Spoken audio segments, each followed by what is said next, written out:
Мы всю ночь не спали, чтобы увидеть выступление моего сына, увидеть выступление сына. И вот до сих пор мы вообще не спали и никак не можем уснуть от звонков болельщиков Дильшода Назарова. Я плакала. Я плакала от радости.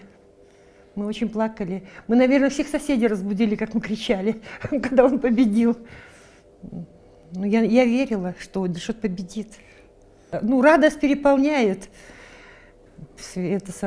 Через края все. Даже не верится, что он выиграл золотую медаль.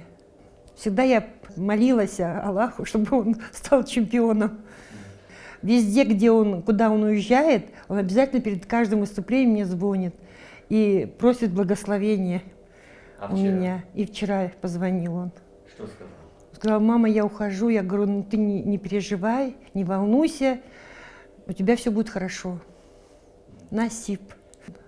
Это медаль не одного только Дильшода Назарова, и не наша медаль. Это медаль всего таджикского народа.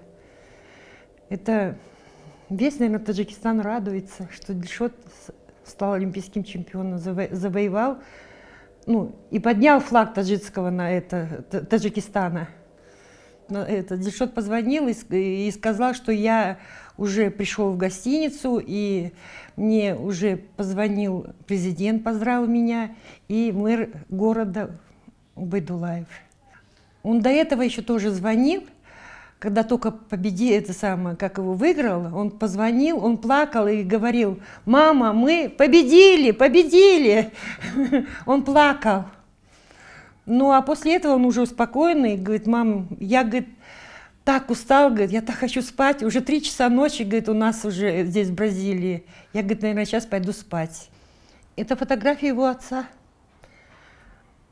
Он говорит: эту победу я посвящу, отцу, говорит.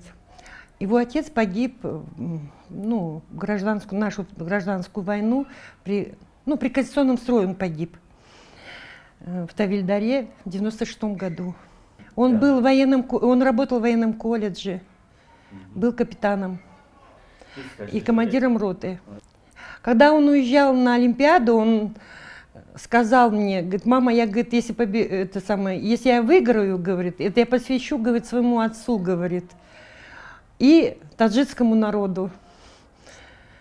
И этого он сделал. И он это сделал.